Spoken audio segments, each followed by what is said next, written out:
This is a 2009 Toyota Corolla with a 1.8 liter engine, and the car owner went to the gym this morning, worked out, hopped back in the car, and it wouldn't start. So she went back in and got somebody to help her jump it. They jumped it, and it started, disconnected the cables, she put it in gear, and it died, and it wouldn't start again. There happened to be a mechanic there, and he said, "I think your alternator's bad." So we're going to check this out, see what's wrong, and fix it. Let's do it. Okay, the first thing I'm going to do is test the battery. And actually, I've had it on a charger, so it probably won't show that bad. And we've got 12.4 DC volts. And to check this, you can get these at Harbor Freight. They're real inexpensive. To check this, you go to DCV, DC volts, and put it on 20. Because it's close to 20, we need 12 volts on a battery, between 12 and 13. So you set it on 20, turn it on, touch positive to positive, and negative to negative. And we've got 12.35 volts. And this battery was bought last year. So it should be, the battery should be good, which is another indication that it's probably the alternator. Okay, we'll start it up and test the alternator. And like I said, I've had the battery charging, and that's why it would start. But you leave your voltmeter the same, DC volts, 20. And positive, red to positive, black to negative. And you can see the voltage is actually dropped. Now with an alternator, you should be at 13.5 volt, 14 volts. But it should be higher than 12. You should be at least 13.5. So that's a great indication that the alternator is probably bad and needs changing. Now before you go and buy a new alternator, you want to confirm that it is in fact the alternator that is bad and not a loose wire connection, blown fuse, or something else. To test just the alternator, we need to remove the cap where the hot lead connects, start the car, carefully touch your positive lead to the alternator post and the negative lead to ground on the case of the alternator or the block of the engine. If you don't get a reading higher than the battery voltage and at least 13.5 volts, your alternator is bad. I tested the alternator off camera and confirmed that it is bad. Let's go ahead and change it, and I'll show you how to do it. First thing I'm going to do is disconnect one of the poles of the battery. I didn't show you this, but this cover just pops off.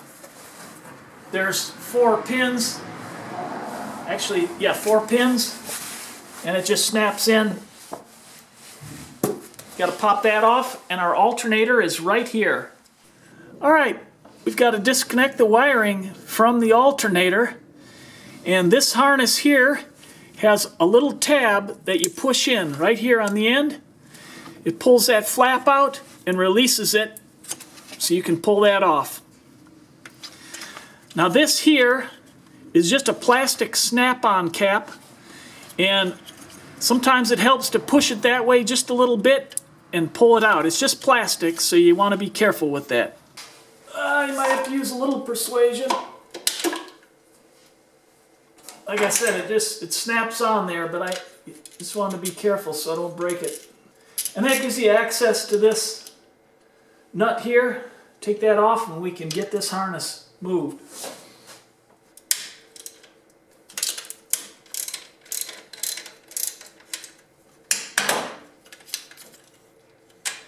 And release that. And these little pins snap in and lock in those holes there. And we can tuck this out of the way. Okay, now we need to remove the alternator there's a 12mm bolt here, and down here is a 13. And we're also going to have to remove or swing this bracket up. And so I want to mark this tensioner for the belt. It's just an extra security for knowing about what the tension was on the belt. But typically in the middle of the belt, you want about a 1/2 inch total of flex on the belt. I kind of go by feel, 1/2 inch, little more than that maybe. We'll loosen the top bolt first, kind of hidden underneath here. And like I said, this is a 12mm. There we go. I broke that loose. And now I'm going to go down to the bottom one. And it is a 14mm.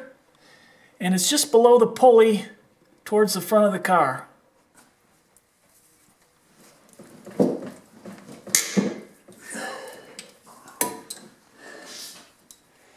Hey doggy, that rascal's tight. Of course, you got to be careful of your Freon lines for your air conditioning. You don't want to stress those at all.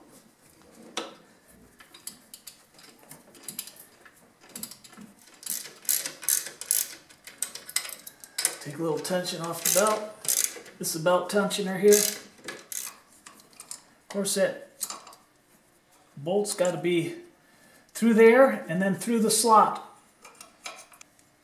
And there's a washer on that also. And then we'll loosen this. Oh, we're loose here now. Great. We'll loosen this so we can tip it up, get the alternator out. I'll just tip that up. Maybe that gives me enough room to get it out. Got the wiring harness out of the way. Can take our belt off, but I want to keep the tension on the belt.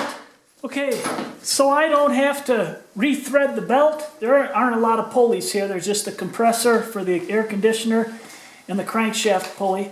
But to keep it real simple, I just take a bungee cord, hook it around the belt, and clip it on the latch for the hood. And that'll hold that in place, so when I put the new alternator in, all I have to do is release that and put it on. I don't have to re-thread all that. Now we can move this back and forth and hopefully get our bolt out. Just wiggle it back and forth, turn it, wiggle it back and forth, turn it, pull out while you're turning. There we go. Got that rascal out. I'm going to clean up these threads, and there's a new nut on the end of the new alternators that this will go in, so it should be a lot easier to put back in. And now we should be able to pull this rascal out. There we go. Just move it aside from the intake manifold. Might have to tip it around a little bit to get it out. And there we go. She's out. And you can see how that bolt goes through here, and there's a nut on the end. So, out with the old and in with the new. It's also a good time now to check your belt. You want to look at it for any cracking or fraying, and if it is, you want to change that. And the reassembly is just the opposite of the disassembly, with a couple variables, the tension of the belt, things like that. I'll walk you through it quick. We'll slide this back in.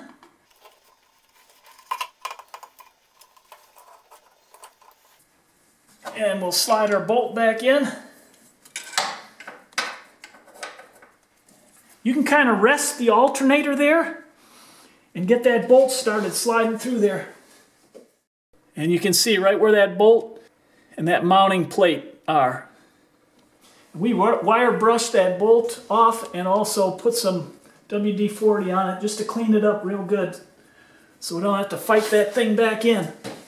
And as you're going in, you can wiggle this back and forth a little bit and it'll help free it up just like taking it out. Of course, you don't want to tighten that down yet. Okay, now I can release my bungee cord. Bring my belt back around. Make sure everything's still lined up and pull this back snug on the pulley. There we go.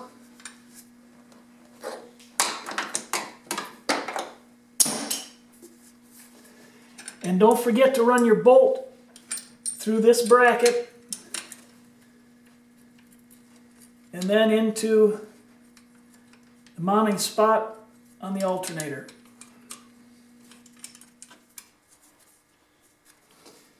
And also, you don't want that tight. You just want it snug there. It's a good time to check your belt and make sure that it's going around the pulleys right, that nothing slipped out of place. Now, the first thing I'm going to snug is this bracket. I'll make it tight. I don't need to move it, but I'm not going to tighten it down completely till I'm done. And you can see right there where it was sitting right up against there because of exposed to the elements. So I can tighten this up.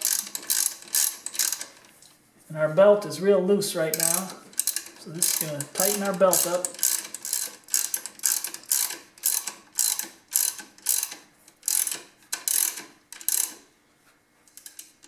There's my mark. So it's actually got to go past that. But I want to feel the belt tension.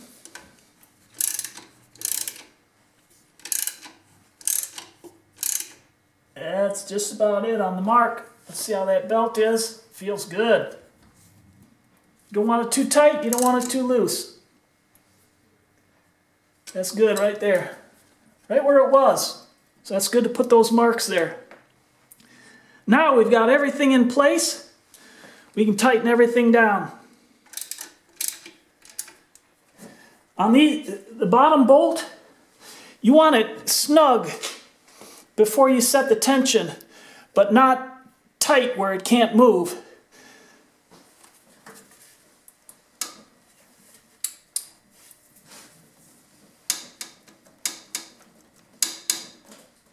That's good. Now we can snug the bracket down. Good. And this top mounting bolt. Good. And now our wiring harness. It's got the same indentions, so I can lock that right in there. Snug that down. You don't have to go crazy on this. You just want a good electrical connection there. Snap the cover back on. Good. Plug this back in.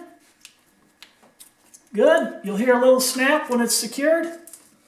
This wasn't connected before, but this wiring harness slides on that plate that's sticking out. And we've been charging the battery up while it's disconnected, while we've been working. If your alternator's not working, your car's running off the battery. And that's why it eventually dies, because your battery will die. So I charge the battery back up. Can remove that. Reconnect the battery. And now the big test. Turn our multimeter back on. Again, we're on 20 DC volts. We're at 12.59, which isn't bad. Now we'll go ahead and start the car up, and hopefully we're going to be much higher than that with the new alternator.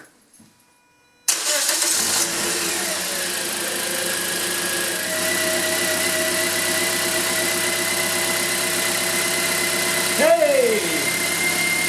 13.86. And that's how easy it is to change the alternator in your car. If this video is a help to you, give it a thumbs up. If you haven't already, please consider subscribing. And I look forward to helping you with other projects online.